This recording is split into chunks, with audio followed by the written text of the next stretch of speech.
des Affaires étrangères de l'État du Qatar. Son Excellence M. Robert Doucet, ministre des Affaires étrangères de la République du Togo. Désolé, Mesdames et Messieurs les sénateurs, Excellences, distingués invités, et à tous les citoyens congolais qui suivent ce mouvement, où que vous soyez. Il y a 2 mois, dans cette même salle, nous avons signé une déclaration de principe, un premier pas concret pour sortir de l'impasse et tracer la voie vers la paix.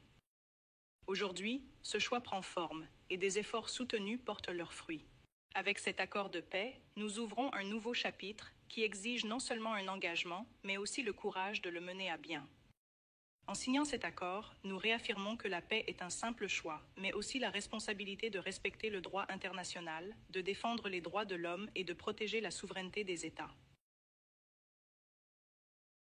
Ceux qui ont le plus souffert regardent. Ils s'attendent à ce que cet accord soit respecté et nous ne pouvons pas les décevoir.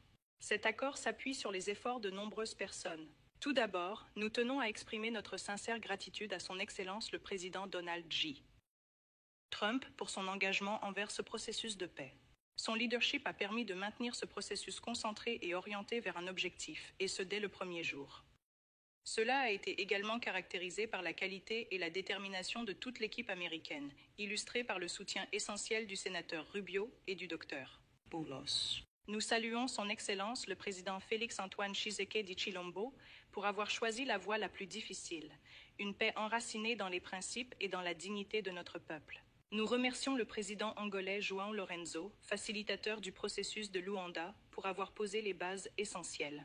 Nous sommes également reconnaissants à l'État du Qatar et à son Altesse l'Émir, dont le leadership a joué un rôle déterminant dans la convocation de la première rencontre directe entre nos 2 chefs d'État en mars, une démarche courageuse qui a jeté les bases du dialogue.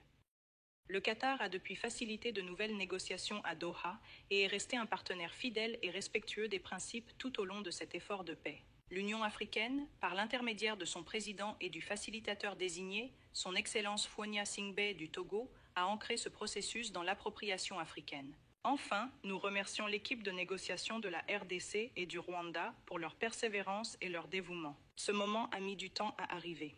Cela n'effacera pas la douleur, mais cela peut commencer à restaurer ce que le conflit a privé de sécurité, de dignité et de sens de l'avenir à de nombreuses femmes, hommes et enfants.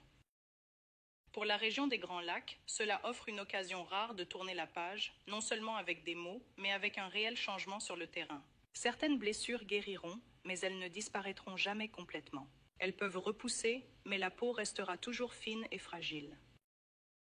Et au fond, la chair s'en souviendra encore.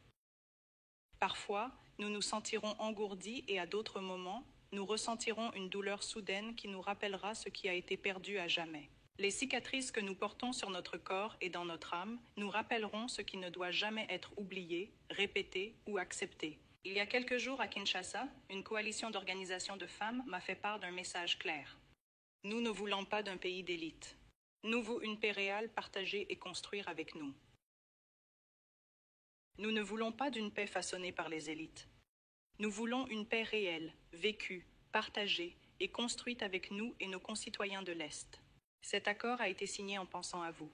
Elle prévoit le désengagement des forces armées, la protection des civils, le retour des personnes déplacées et des réfugiés sous l'autorité du gouvernement et établit un mécanisme de suivi pour assurer le respect de ces engagements.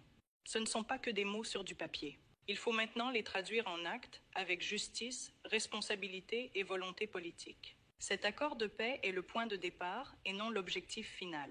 Il doit maintenant être suivi par le désengagement, la justice et le retour des familles déplacées et des réfugiés en RDC et au Rwanda. Cependant, aucun texte, aussi soigneusement négocié soit-il, ne peut à lui seul porter le poids de la paix. Je me souviens encore du jour où nous avons signé la déclaration de principe. Un membre de l'équipe américaine a déclaré « Si c'était facile, cela aurait été fait depuis longtemps ». Cela est plus vrai aujourd'hui que jamais. Ce que nous avons signé n'est aussi fort que notre volonté de le mettre en œuvre. Nous, la RDC, lutterons certainement et résolument pour que cet accord soit respecté non pas par nos paroles, mais par nos actes. Aujourd'hui, nous avons choisi la paix. Ce qui compte désormais, c'est de la protéger et de prouver à notre peuple et au monde que même dans une région marquée par de profondes cicatrices, la dignité et la coopération peuvent prévaloir.